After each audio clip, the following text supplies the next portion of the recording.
Entonces estamos de vuelta con el ministro Piero Delsi, con él estamos conversando temas de relevancia para nuestra economía. Estamos viendo oportunidades, qué es lo que se viene, qué es lo que se está haciendo en varios frentes, principalmente productividad, competitividad, entre otros. Pero otro de los grandes retos que tenemos es reducir la informalidad. Es un lastre. Ya ni sé cuánto estamos, 70 y tantos por ciento de nuestra economía, 68, ¿no? 68, o sea, 70% de nuestra economía es informal, si es que lo estamos midiendo correctamente. Y aquí hay pues también el eterno problema de cuáles son las trabas y el costo de la formalidad, ¿no? ¿Qué se está haciendo? ¿Qué es lo que se viene? ¿Cuál es el consuelo, por lo menos inmediato, de saber que se está activando algún plan? Hay varias propuestas vinculadas a simplificación, sobre todo para el inicio de la actividad empresarial. Las nuevas empresas tienen que literalmente comerse un cerro de trámites y no están preparadas para competir con tanta carga. Costos laborales, todavía no se da pues la reforma laboral, acabamos de patinar con la ley Pulpín conocida.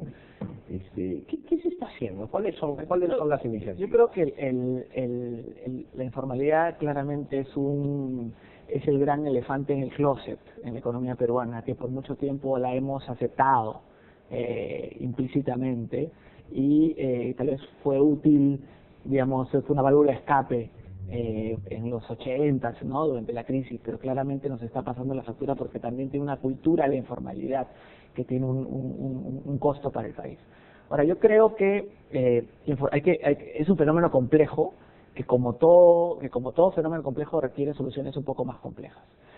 Nosotros estamos trabajando, digamos, en dos frentes, más de dos frentes, digamos, pero un frente importante es el de la productividad, porque en realidad la informalidad es, en fin de cuentas, una comparación de la productividad que genera la empresa con los costos de formalizarse, ¿no? O sea, hay una empresa muy poco productiva, simplemente no puede pagar ningún costo de formalizarse.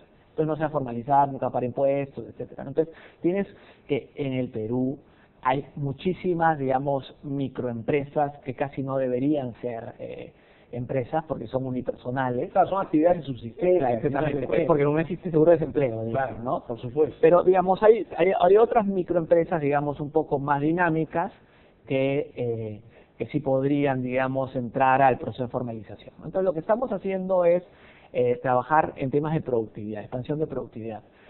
En eso estamos, digamos, el Ministerio tiene este propósito de tener 47 centros de innovación tecnológica, los llamados CITES, que hacen extensionismo tecnológico. Básicamente lo que hace extensionismo tecnológico es decir, ok, mira, esta forma de producir es la ideal, tú haces esto. Simplemente yo te cuento cómo lo haces y eso aumenta tu productividad. Nunca se ha hecho en el Perú en escala. Digamos, el CITEBIT es uno de los 3 CITES que han funcionado, CITEBIT, CITEMADERA y CITECUBRE Calzado, con una escala muy chiquita. El extensionismo tecnológico te ha demostrado en el mundo que es muy potente para aumentar la productividad de la MIPYME, que es el grupo, digamos, al que estás trabajando. Acá tenemos que simplemente y se están haciendo, hay 3 que han funcionado bien, hay otros privados que están más o menos, que estamos fortaleciendo y estamos creando, digamos, 30 centros de innovación tecnológica en todo el país, digamos, forestal, cuero y calzado, digamos, madera, acuicultura, digamos, agro, digamos, tratando de hacer transferencia tecnológica que no se ha hecho, que es un low hanging fruit, como se dice en inglés, porque es empresas que usan muy poca productividad y tienes un impacto muy fuerte, digamos, con transferencia tecnológica. Queremos hacer un sitio ganadero en Cajamarca, por ejemplo. Una de las realidades de Cajamarca es que tienes una productividad de la leche bajísima, comparada con Arequipa, digamos, y la Arequipa es bajísima comparada con la de Israel. Entonces, lo que queremos hacer, por ejemplo, es simplemente transfiere la tecnología que existe y la gente tiene pues un nivel de productividad muchísimo más alto y eso debería, por un lado, ayudar a la formalidad. Entonces, un efecto de la productividad, digamos, un factor. El otro factor es lo que estamos revisando nuevamente la ley MIPE, porque la ley MIPE nunca se reglamentó. Y la ley MIPE tiene algunos problemas, digamos, yo diría cuasi conceptuales, que hay que tratar de ir mejorando. Claramente, el tema laboral es un tema fundamental que afecta la informalidad en el país, pero claramente dadas, digamos, lo que ocurrió al comienzo del mes pasado, hace 2 meses, digamos, es muy difícil pensar que haya margen para, porque esta ley, digamos, lo que tenía era capacitación con digamos, claro, esos jóvenes podrían incluso en algunos casos estar dispuestos a pagar por seguir capacitándose. Es como una oportunidad de hacerlo en el negocio. ¿Cuál es la queja?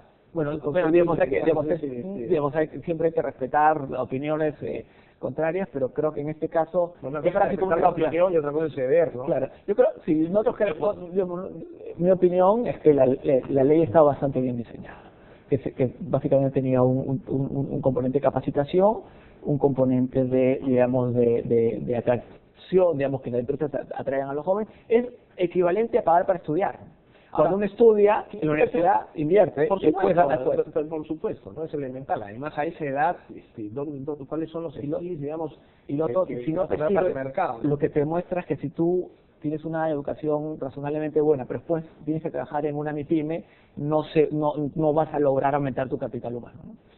Quiero imponer un par de ideas que de repente suenan muy alocadas, pero desde el mundo empresarial, habiendo visto tantos negocios nacer, habiendo estado involucrado en algunas experiencias también empresariales, me pregunto por qué no probar algunas figuras como por ejemplo las siguientes.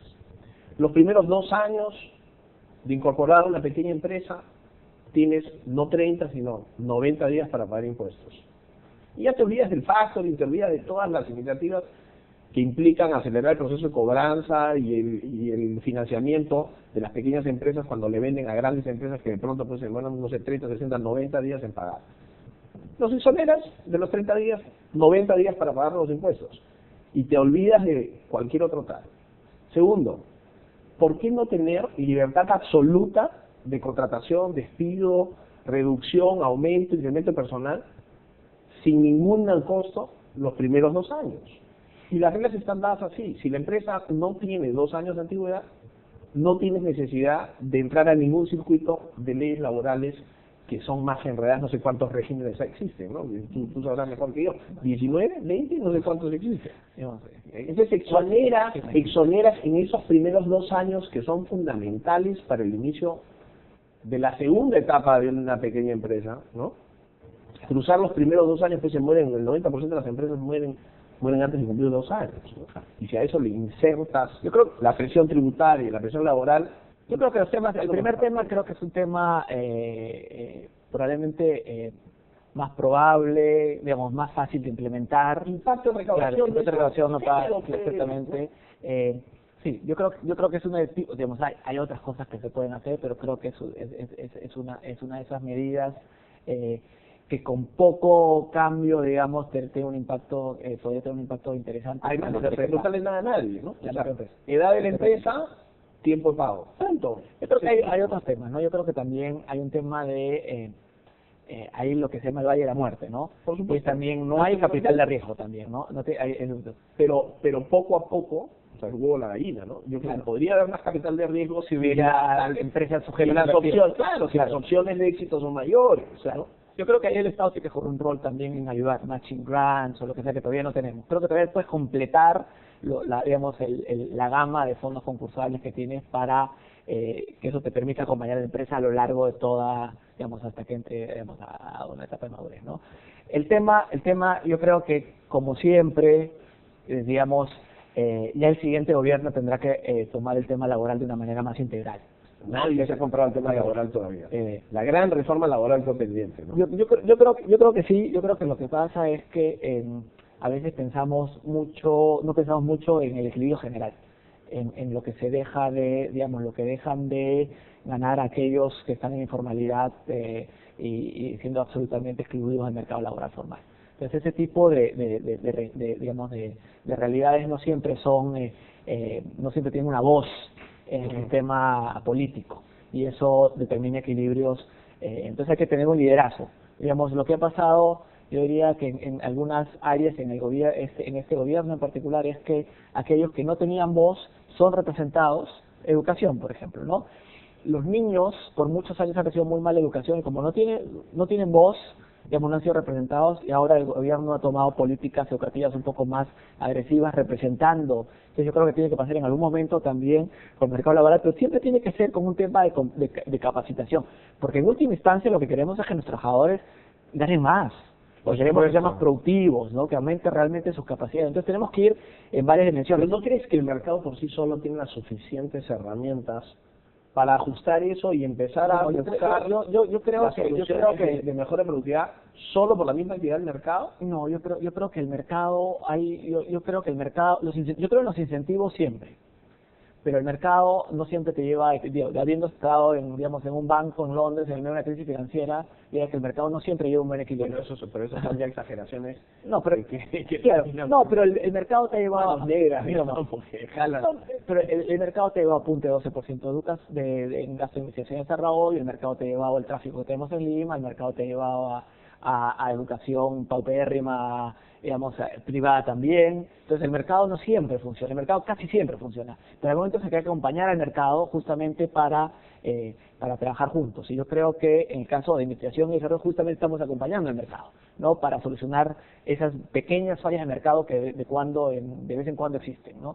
Entonces yo creo que en los temas de capacitación es bueno acompañar, porque pero, digamos, a un mercado en el que tienes que confiar, digamos, casi siempre. No es que siempre, pero casi siempre.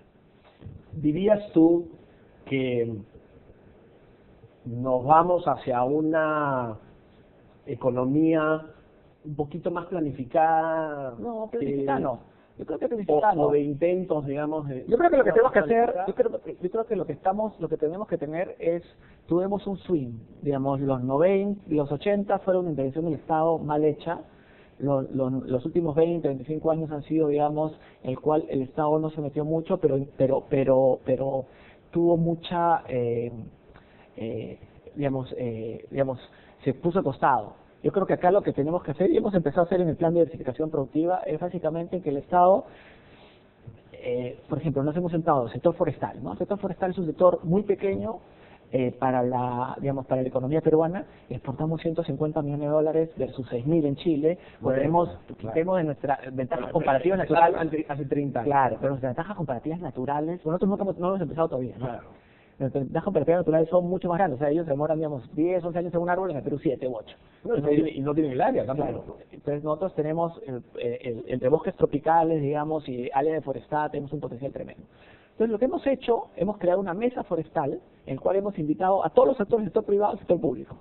OSINFOR, CERFOR, UEFA, Ministerio de Ambiente en general, también MINAGRI, MINCETUR, Produce, MEF, CNC. Por el lado del sector privado, los gremios importantes. ¿Funciona esa mesa? Espectacular, sí, espectacular, porque justamente lo que hace es te sientas, digamos, una vez a la semana y básicamente cuáles son las barreras al crecimiento del sector forestal, por qué no está funcionando. Entonces, mira, esta normativa está mal, esta regulación que sacó esta entidad no funciona. El solo hecho de sentarse en la mesa juntos te ayuda en algo. Un diagnóstico. No solo el diagnóstico, sino que como el sector público no coordina bien entre sí, solo está sentado y ya te ayuda a resolver el problema de coordinación. Y el privado, cuando está bien organizado, te dice, mira, estos son mis problemas. Y son cosas en las cuales no están pidiendo exenciones tributarias, sino cosas, malas regulaciones, trabas que son absolutamente aparte, nadie gana. Digamos, es simplemente mal hechas, mal reguladas. Y ahí, por ejemplo, lo que necesitas es un liderazgo del Estado. Entonces, en ese sentido, sí creo que tenemos que tener un Estado. Hemos hecho una mesa forestal, una mesa acuícola, estamos comenzando una mesa de industrias creativas, y ahí sí queremos, yo creo que un Estado que coordina mejor, desregula y ve cuándo tiene que estar y cuándo no está, es importante. En el caso forestal, por ejemplo, el otro problema es que no tienes financiamiento de largo plazo. Que Chile, o sea, todos lo hicieron, ¿no? Digamos, por el sector privado no presta a 14, si tú tienes una plantación, necesitas 13 años para tener flujo de caso positivo. Pocos tienen la espalda para esperar 13 años para empezar a ganar algo, ¿no? En cuyo caso, y el sector privado no financia a esas.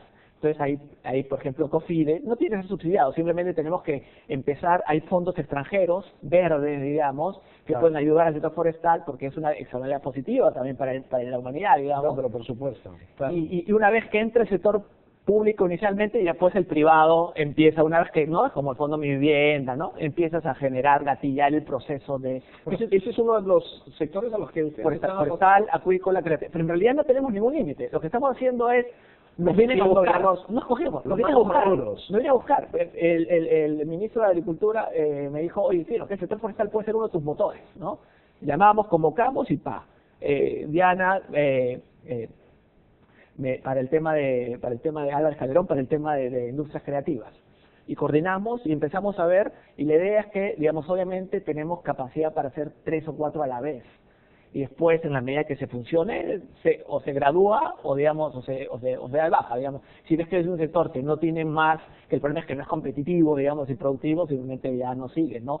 Pero lo interesante es que el propio, puedes invitar a cualquier, especialista en el sector forestal, están bastante contentos de cómo se van logrando avances, simplemente sentarse juntos, y la cosa que es que no sea diagnóstico, porque lo que tenemos... Yo creo que tengo muchos malos diagnósticos, ¿ya? Claro. Pero la idea es ser ejecutivo.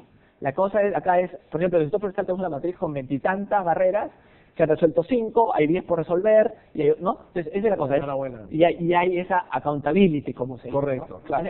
Tienes para responder inmediatamente en la mesa. Un Estado socio del sector privado es el que tiene que venir.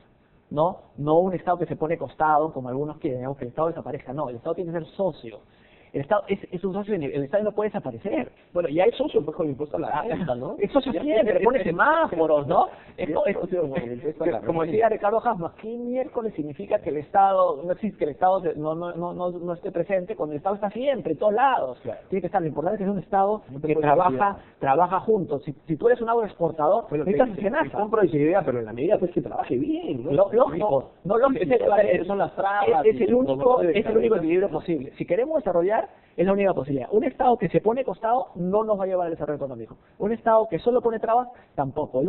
La única posibilidad es un SENASA que funcione bien, trabajando con los agroexportadores, ANIPES en mi sector, trabajando con los pesqueros, y en general un Estado que trabaja en sociedad con el privado. Bueno, yo soy mucho más amigo de la idea de reducirlo al máximo, pero entiendo el otro lado de la mesa.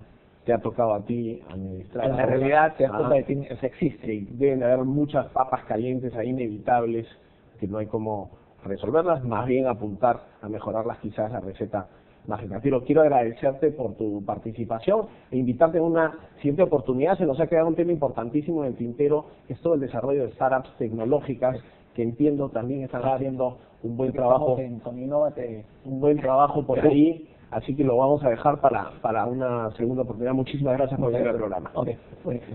Fue el ministro Piero Ghezzi quien estuvo con nosotros. Con él hemos conversado de varios temas de importancia para nuestro sector productivo. Señores, no se muevan.